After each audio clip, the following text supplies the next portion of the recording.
Odamlar dunyodagi eng yaxshi 10 daqiqalik film unvonini olgan filmni tomosha qilish uchun kinoteatrga yig'ilishdi. Qisqa daqiqalardan so'ng film boshlandi. Ekranda uyning shiftidan boshqa hech nima ko'rinmadi. 4-daqiqada ham shu ahvol. 5-daqiqada ham. 8-daqiqaga kelib ham shiftdan boshqa hech nima yo'q edi. Odamlar betoqatlana boshladi. Ba'zilar kinoteatrni tark etdi. Ba'zilari ketgan vaqtiga achindi. 9-daqiqada ekranda avtohalokat sabab bir umr to'shakka mixlanib, falaj bo'lib qolgan bola va uning yotog'i ko'rindi. Keyin esa ekranda mana bu yozuv aks etdi.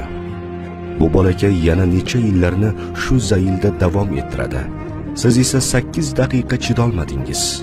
Haydovchilar, sizdan iltimos, hech yo'q mana shu bolaning haqqi hurmati, yo'l harakati qoidalariga rioya qiling.